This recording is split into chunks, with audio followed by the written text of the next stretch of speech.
everyone, and welcome to the strange and faceless comic book vault. I'm Captain Logan. And I'm Dan. Hi, Dan. Yes. Today we're going to talk about Death of the Family, and this just ended, last week, I think? Yeah, it was last week, as a matter of fact. And so we're going to be talking about specifically the main story, Death of the Family, from Snyder and Capullo on Batman. So this goes from 13 to 17, so we're going to be talking about those 5 issues, and there may be a little bit of stuff that comes up from tie-ins. If did you read any of the tie-ins? I did not. Okay, I only read a couple of the Batgirl issues, so we'll be pretty much just sticking to this. And but the really great, what I want to start with is the really great thing about this book, just like I was hoping, is this reads great by itself. This really is one of those events that it has tie-ins and they fit in, and the stuff I read with Batgirl I think fit in pretty well. But overall, I mean, this is the main story. This is where it's at. This is how I think most events ought to be done. I like that you don't have to read all of it, you know, I agree. It wasn't one of those sort of things where there was a little editor's note that said, like, go read this to get the rest of the story and all that sort of thing. It was very much like giving us a self-contained story, and there was little points where, like, Batman mentioned that the Joker was going after all of them, and that's where it opened up room for the crossovers to happen. But we didn't really necessarily need all that stuff, because the main conflict obviously is between Batman and the Joker, as it should be and as it has always been. So that's what I really enjoyed it about that too.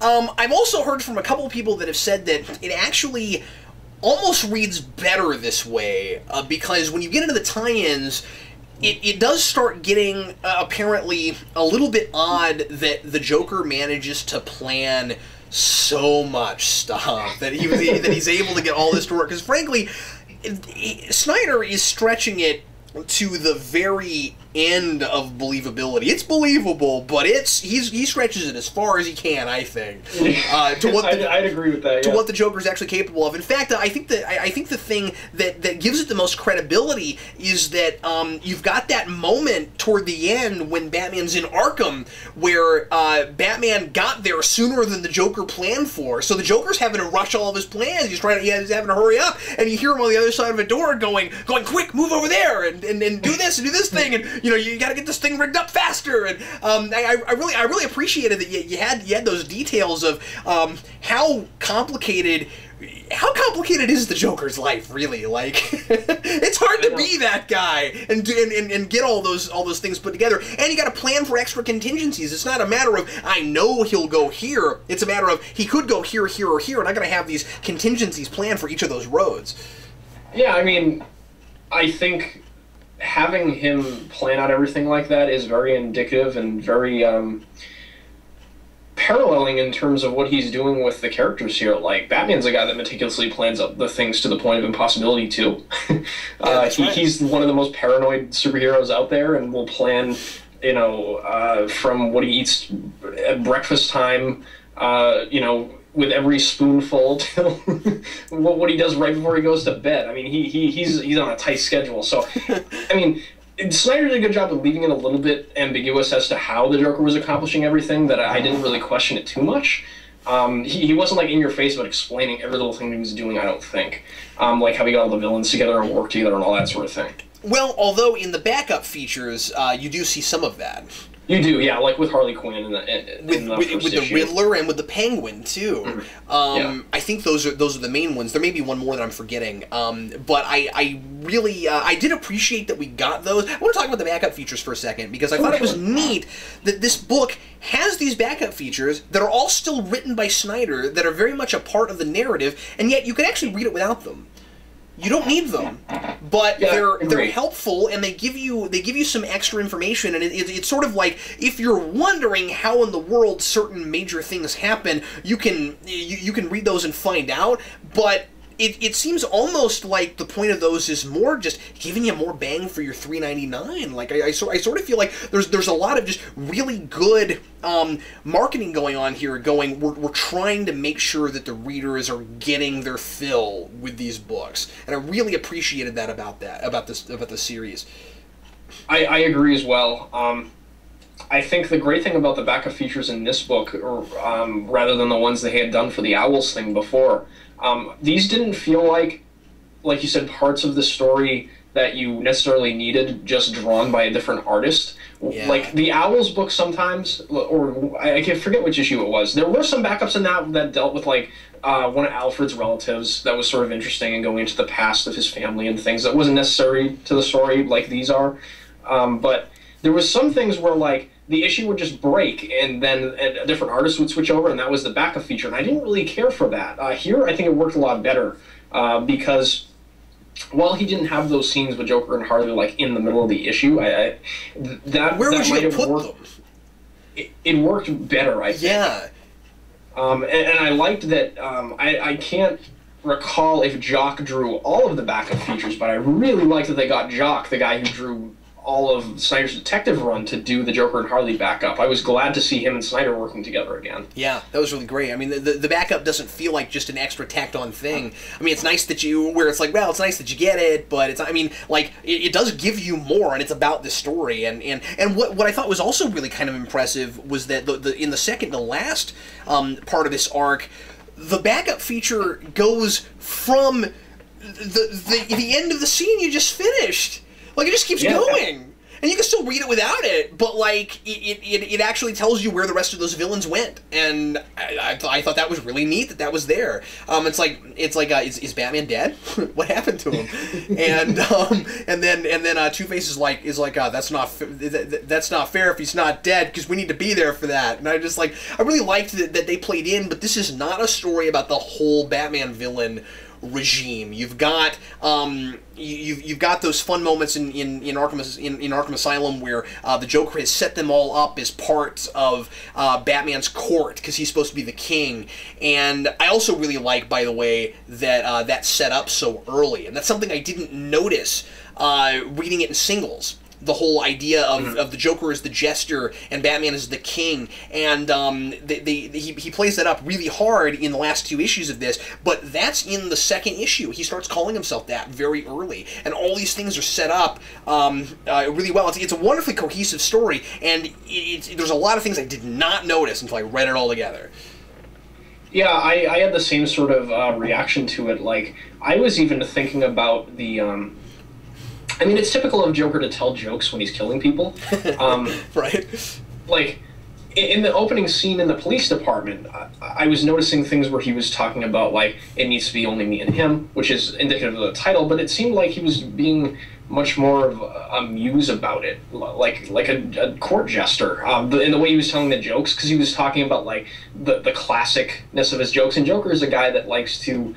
I don't know, make up his own material most of the time, at least from what I've read with him. He's sort of referencing older things, and he's talking this whole arc about returning to the ways of the past. And I thought that was a little bit reflective of what you were talking about, that idea of him being a court jester and referencing in that way.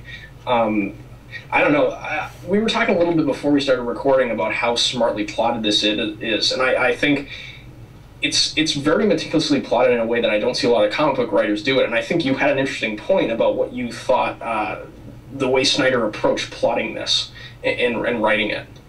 Yeah, I mean, what he does is he sets up things early that you don't know are going to matter.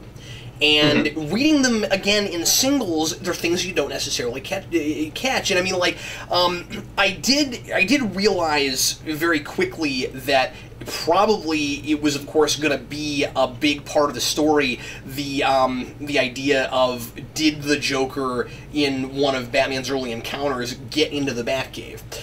But I didn't realize how integral that playing card was going to be. And when you get to the end and you get the flashback of Bruce, and I like, by the way, that it's an in-scene flashback. They don't just flashback. Bruce is talking about it, and you see it. And Bruce went into Arkham Asylum to see the Joker, and he's holding that playing card. When I read it in singles, I wasn't thinking about where the playing card came from in the first place, because it had been a few months. I wasn't either, no. I forgot about it. I didn't realize how that played in. A story like this, you've got to read it all together when it's finished. And I also really appreciate the fact that this story was not 12 issues like Court of the Owls. This is very much a 5-part kind of story. He tells it that way. It's really cohesive, and I don't feel like... And I'm not saying that that Court of the Owls was like too stretched out, but he really used his time well, and this is one of the best paced Batman stories I've read in a while. I agree. I think one of the things that it does well, and I think we were talking a little bit about this as a crossover, and I think the way they approach this as a crossover plays into how well this was paced, I think. Because Snyder very easily could have written scenes in his book dealing with every single member of the Bat family being chased by the Joker. Sure. It could have been a 12-issue story like Court of the Owls, where we see, for one issue, the Joker goes after Red Robin, and Batman has to go and try to stop him, and all of those sorts of things. But he let the other writers, since they were up for it, deal with those encounters, and he just got to tell the Batman and Joker story. And I think that's a great service to this. Like, he didn't even, like, Gordon was in the story a little bit at the beginning, but he wasn't really even that much of a major presence toward the end either. This was very much a story about those two characters, and I think that specific focus and not getting so enveloped in the Bat universe, because I felt like that's what the Court of Owls was sort of examining Gotham City as an entity and digging into the depths of that universe rather than just a character piece. And ironically, even Court of the Owls is like big in scope as it was, couldn't even get it all in 12 issues, because then they did the Night of the Owls thing, and that was about all those other characters. You know what I mean? Exactly. Yeah. Yeah, you know, I was talking about how well the pacing is.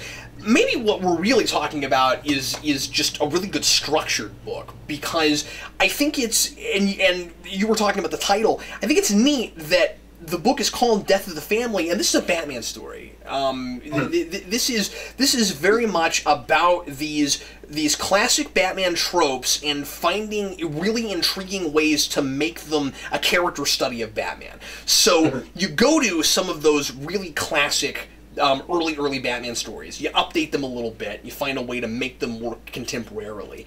And I don't know if you picked up on this, Dan, because I don't know what you've read, but but when he's like kind of turning his original plot, his original villain plot on its head, where he makes everybody think that he's going to kill somebody, but then he's already poisoned them, and he knows exactly when they're going to die. That was the first Joker story. That's Batman number one. I hadn't read it, but I gathered it from what they had said in the story, which I think is another credit to the story. I think it's extremely accessible, and it references past continuity. That has been updated a few times in continuity. I'm glad that he kind of updated it again so that it's still in there, because again with 52 you never really know, and I like that that's in there, because that should be the first Joker story, not just for the sake of nostalgia, but because it's a good plot, and I like the way Snyder updates it is really smart, because he says you know, the Joker came on television,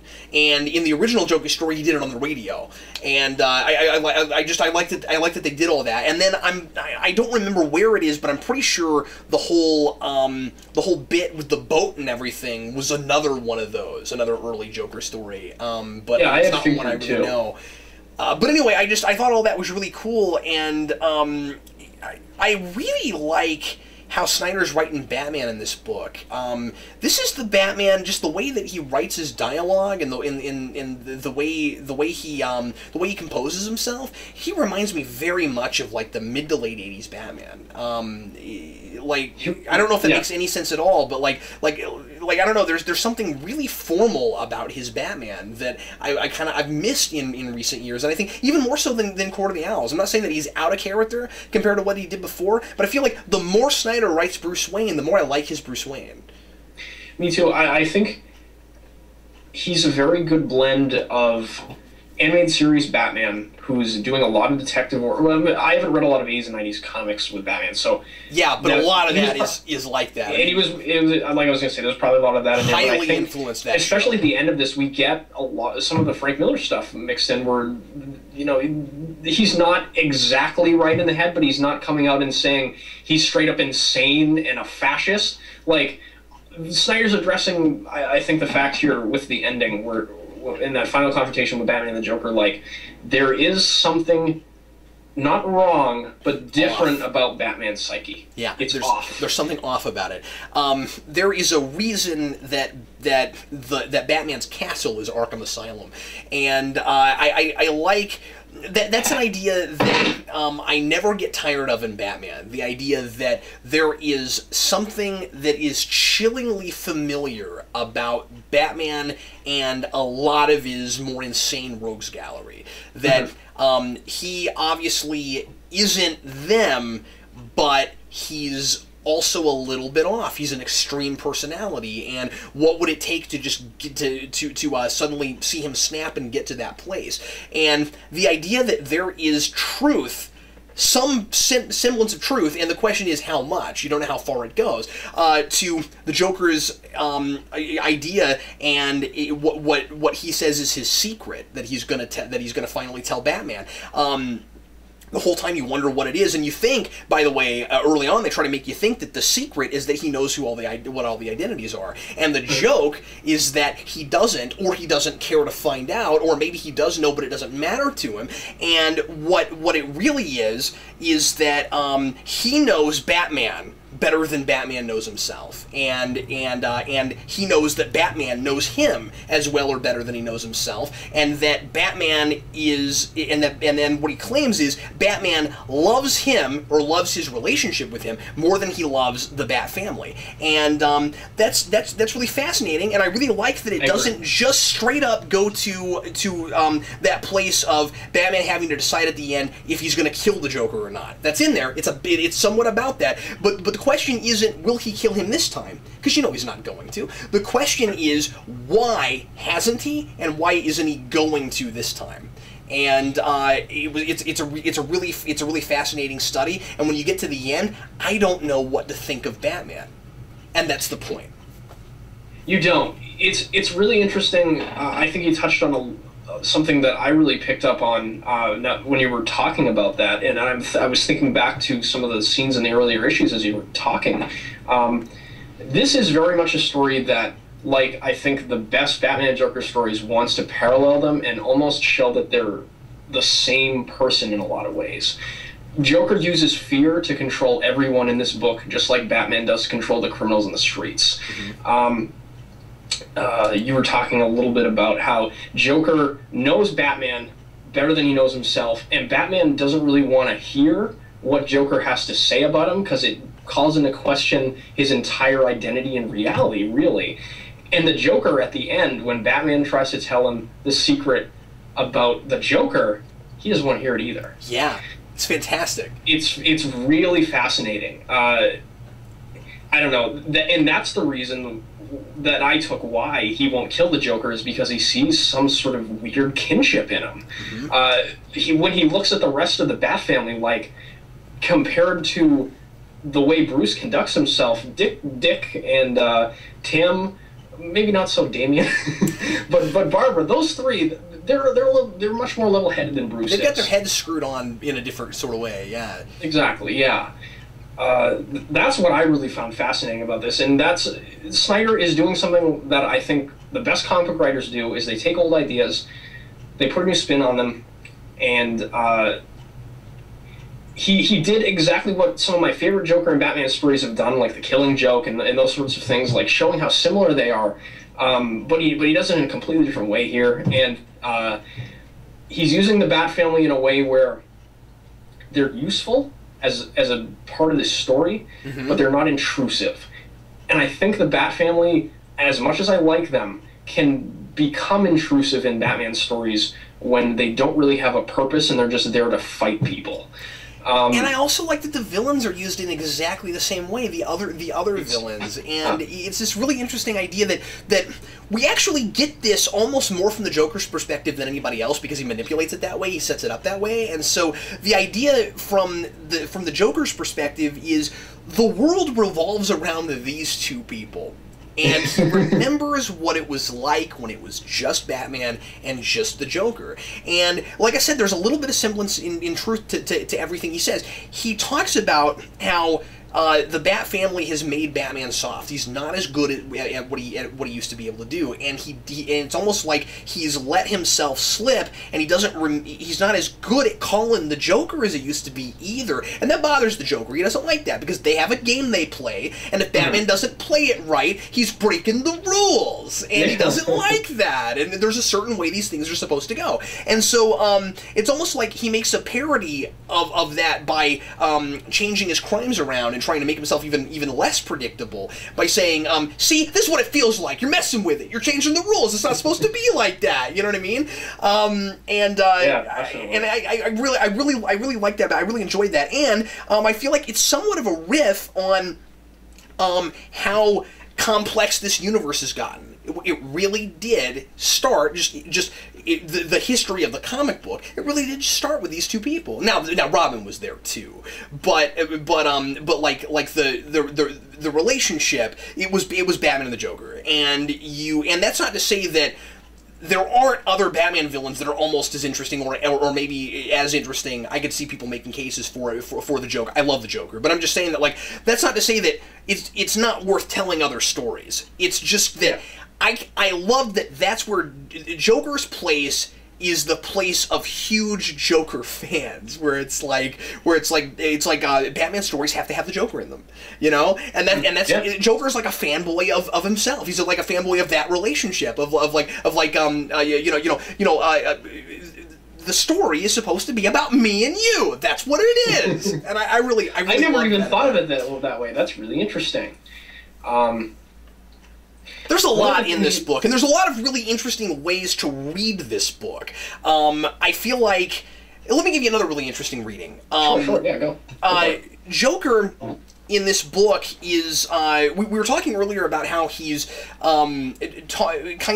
he used to always just kind of make up his own jokes like you're talking about, but he's starting to sound old-fashioned, and he's like quoting things, and this is Joker doing his Shakespeare bit, and he quotes Shakespeare quite a bit in the book. And Shakespeare, a lot of his plays, especially the comedies, were about mistaken identity. And this is a book about Joker trying to manipulate Batman and the Bat family into thinking that he's figured out who they are. And the joke is that he, like I said, he either doesn't know or doesn't care.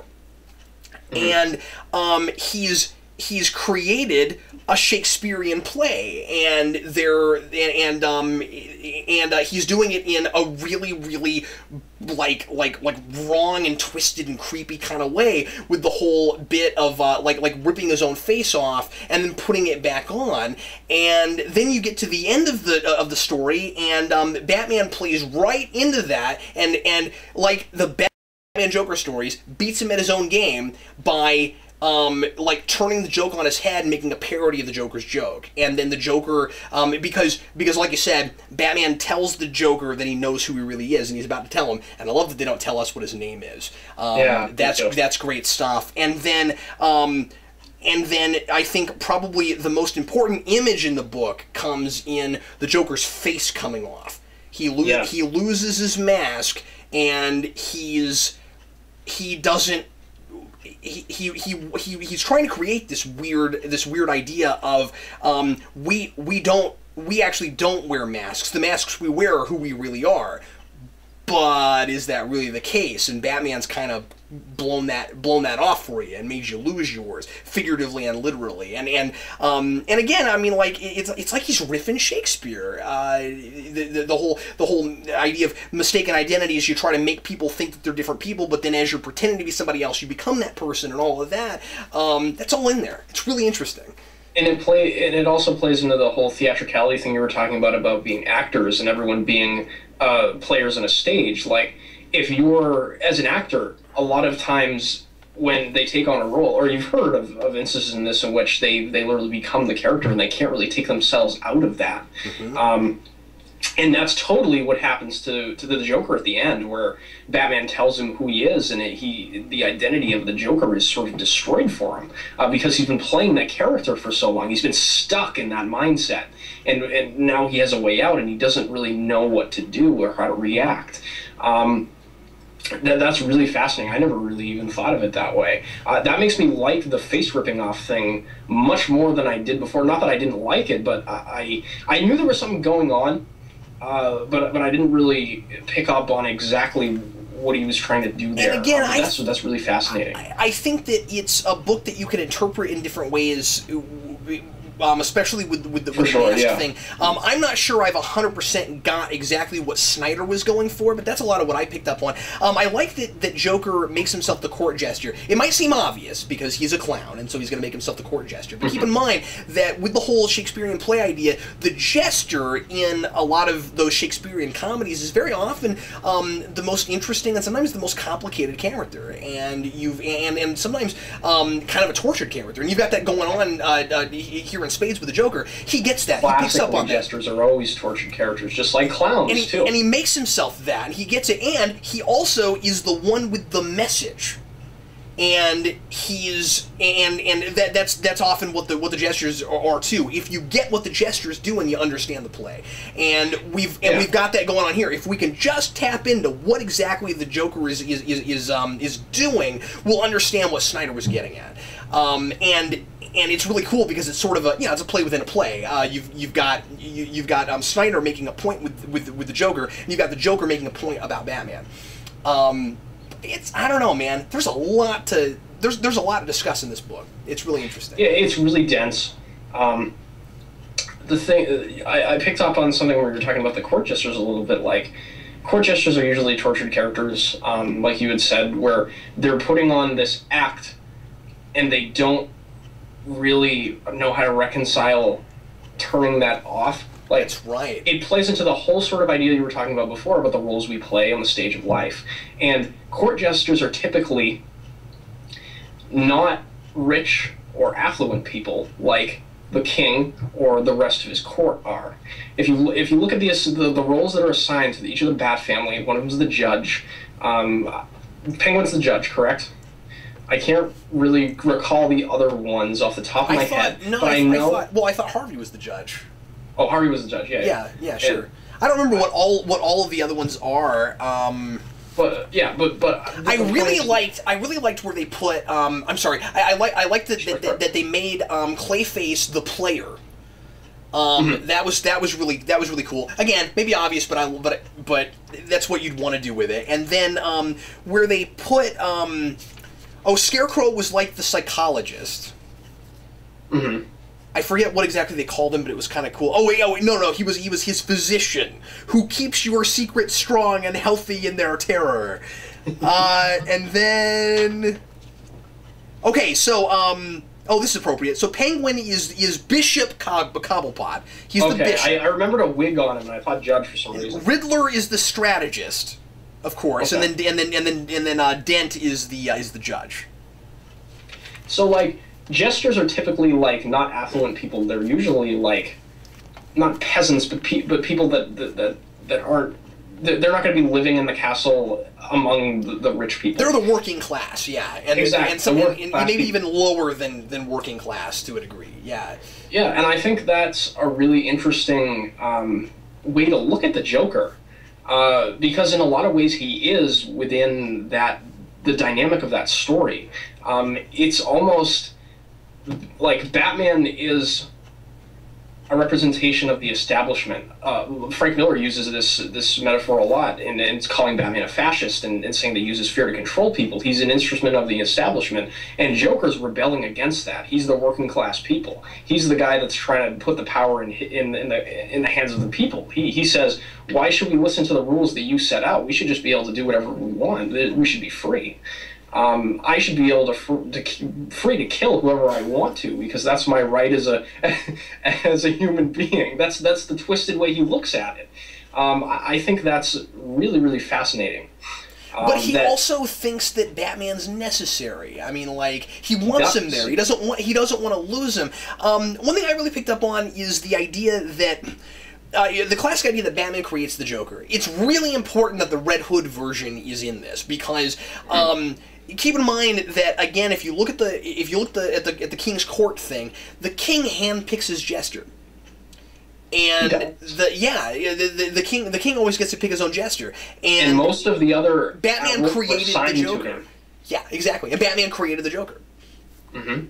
And Batman didn't as blatantly create any of the. It's really interesting how I love stories like this where a writer will find all these things that fit when it was maybe never intended that way.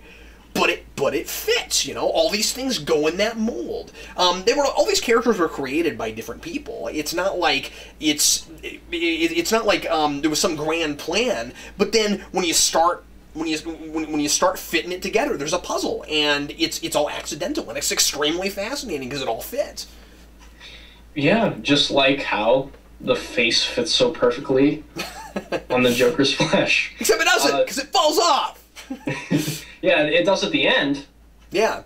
But for the whole book it does. One of the things I wanted to touch on a little bit about the artwork is I really, really liked Caputo'S artwork in here. I think his attention to detail is amazing. His very best work. His very best work on this book. He's... I'd say so, too. There are these really cool little nuances, and I want to throw this out there real quick because I'll forget it. There's this really cool nuance right at the beginning on the third page on 13 where Joker first makes his entrance, and he pulls up in a van that says "Forget Me Not Catering." Oh, I didn't even notice that. That's cool. That is very cool.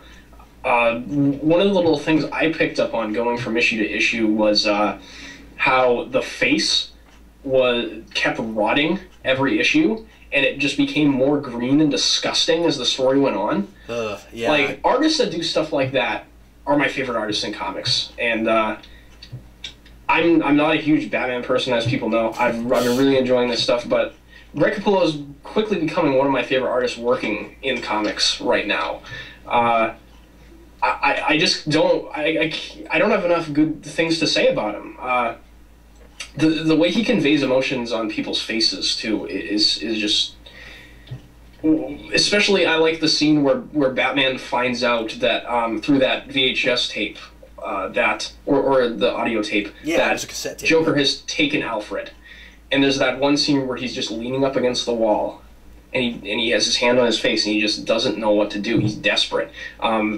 Joker has stolen his surrogate father, and that's a position I don't think I've ever seen Batman in before. I mean, Alfred might have been kidnapped before. Alfred's been in peril, but Alfred being kidnapped by the Joker is a different kind of place. Right. To go, and I think really it's really important to note, and other people may have different opinions about this. I don't feel like when you get to the end of this, it's like this is the be-all, end-all Joker story, because he really does like take these classic tropes and take them to new places, and I could see a person getting to the end of this and going, well, where would you go with it now, you know? But I kind of feel like this is almost a new status quo for the Joker, where I really do think there's more places to go from here, and I feel like that we're going to be for a long time questioning whether or not the Joker knows if Bruce Wayne is Batman, and the Joker doesn't think he cares about that, but I wonder, because, like, Batman played a dirty trick on him in his mind at the end of this, and it makes me kind of wonder when he finally comes back if the Joker's not going to want his comeuppance for that, you know? Because if he actually knows that he's Bruce Wayne, and Batman turned his joke on him by telling him who he really is, and he doesn't want to hear it. He wants to be himself, and that's his mask is his face. All that kind of stuff. I wonder if he might try to do something with it, you know? I feel like there's places to go. Yeah, like now that Batman has told the Joker that he knows who he is, the entire game has changed. It can never be the same after this. I got a question about that, by the way. Sure. I wonder why, and this is maybe one of the only big story criticisms I have, and I wonder if I just missed something. Because everything else is so credible, unless I'm missing something, I don't get why Batman spends that year researching the Joker and figuring out who he really is when he's never done it before. That's a good point. Because he mentions well, while you were gone for that year, I started I finally deduced it. By the way, I love that he words it that way. Again, that's your late '80s, early '90s Batman. Or even your more serious '70s Batman. I worked on this for a while and I deduced it. I want to know why he started working on it then when Snyder makes somewhat of a point of the fact that he hasn't really worked on it that hard before. I have a theory. The Joker disappeared for a year. The Joker, in that spare time, used that time to make a plan to get rid of the Bat family and bring the game back to the same playing level. Because he feels like without Batman, he can't exist. Batman did the same thing. He spent a year without the Joker, obsessed with him because he wasn't there. Yeah, that's good. That might be it. That might be it. I don't know. Now, I do have to say, good point. Serve point to Dan. Now, one thing about that though is, Sure. I don't think that the Joker was really trying to kill any of the Bat family. I don't think so. I just think he wanted to show Batman how useless they were to him. He's making a point, because otherwise he would have actually ripped their faces off and all of that. I mean, like, because he does put them in a death trap, and he does leave it up to Batman to kill them. I don't think he thinks that there's any scenario in which Batman will purposefully do that, but he's messing with his head, he's psyching him out. Those are the kinds of things that he does. Yeah, one of the things that I was sort of confused about, and maybe you can clear this up for me, because I didn't really get to reread the last issue when going back to reread everything and review this. Shame on you. Why is it that the Bat family all of a sudden just doesn't want to show up to Bruce's house and talk about anything? I thought that I'm with you. I thought it was a little bit easy that they all think of that unless they made phone calls to each other and they planned this. Right, because I didn't read on the tie-ins, so I thought maybe that was something that was in there. I didn't read the tie-ins either.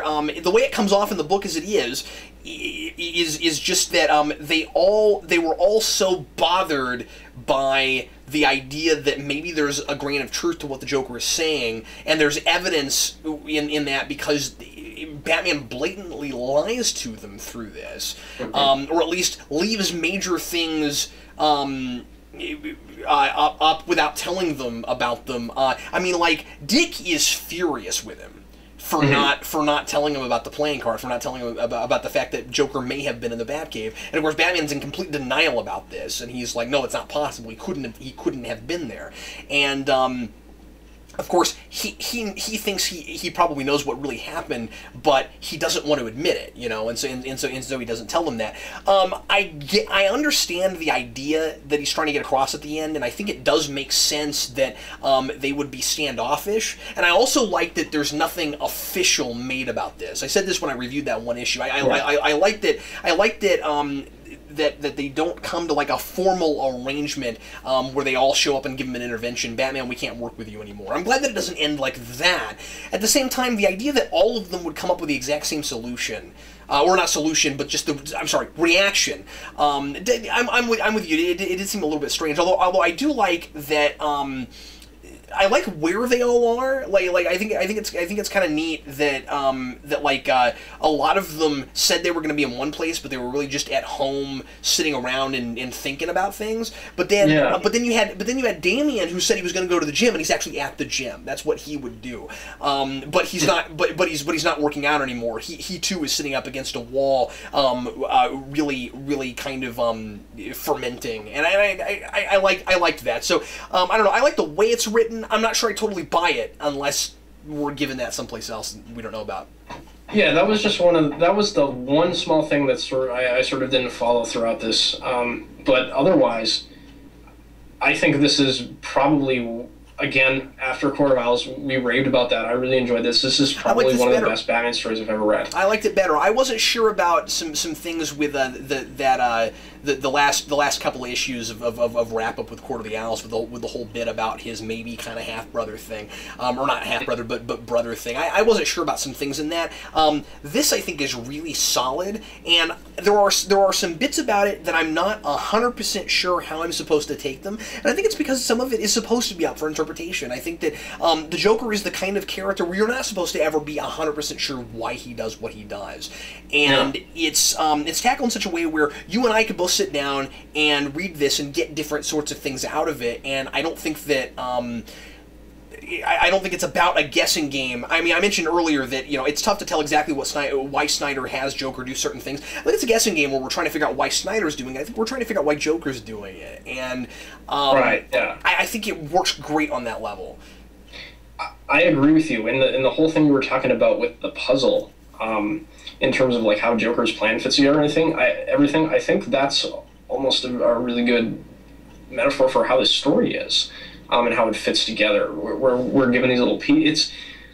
It almost puts you in the mindset of Batman, where you're sort of having to piece everything together. And I think Morrison tried to do the same, or I don't want to say tried, because I think Morrison's run is pretty good. I like a lot of things about it, but this does the whole puzzle thing with Batman, where you're piecing together a mystery and being put in sort of the mindset of him, of being a detective while you're actively reading the story, much less confusing, in a much less confusing way than Morrison had did it before, where like he'll put this like little message on a wall in an issue, and then like 100 issues later it pays off, and you have to go back like, oh yeah, there's a little message on the wall that I should have been paying absolute attention to, I suppose.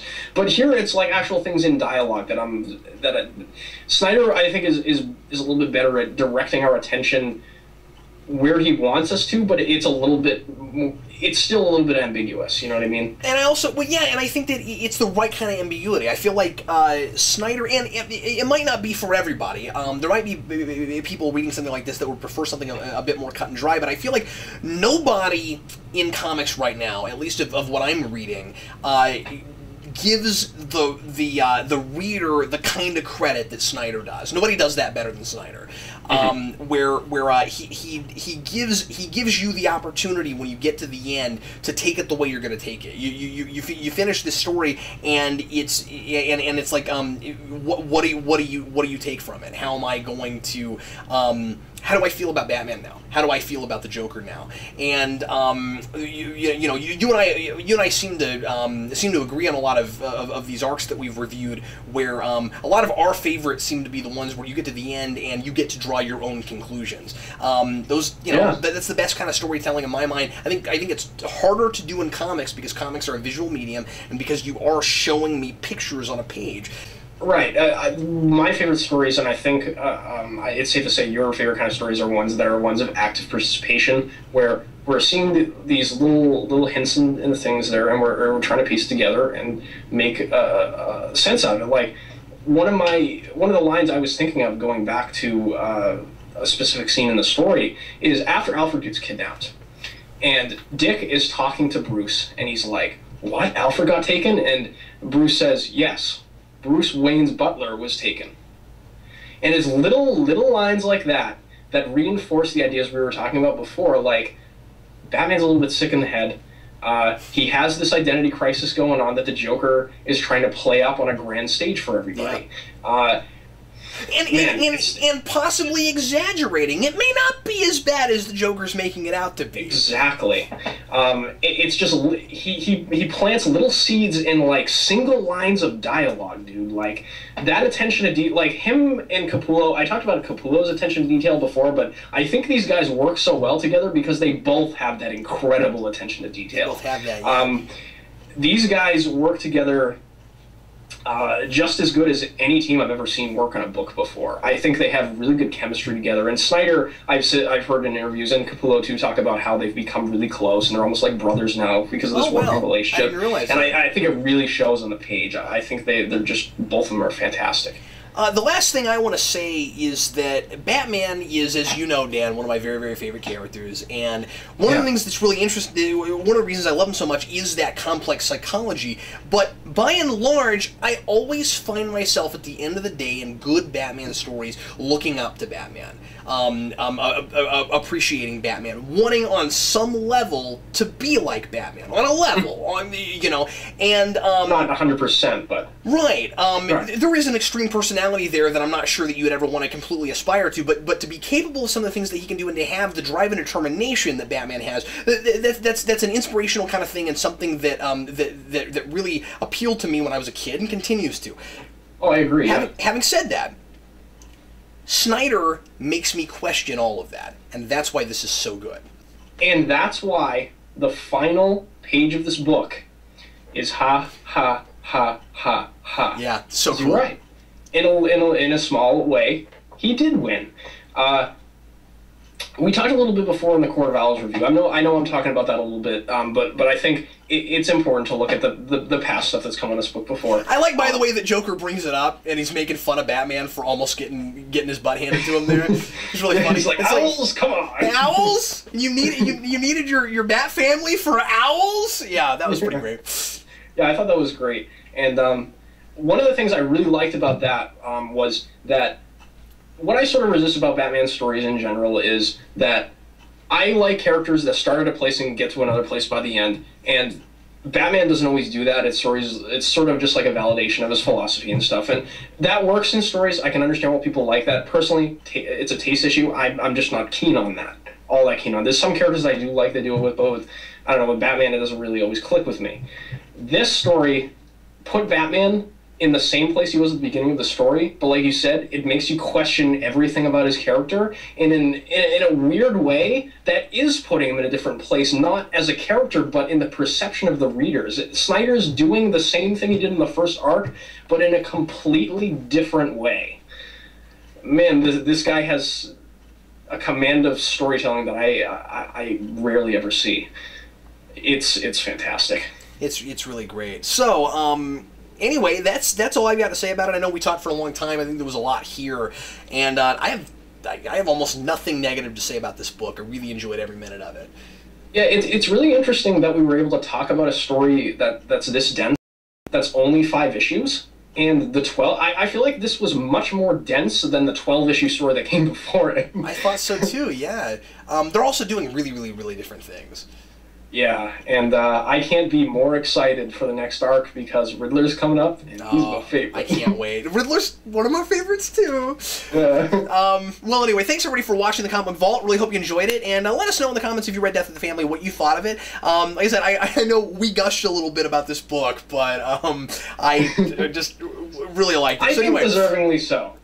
I think so too, yeah. So anyway, leave your comments. We'd love to hear from you. And if you ever want to send anything for us to review on the Comic Vault, feel free to send that to our P.O. Box. That's Geekvolution, P.O. Box 14183, Lenexa, Kansas 66285. Dan, thanks for joining me. Thanks for being on my computer. Oh, no problem. It was a pleasure. Thanks for having me.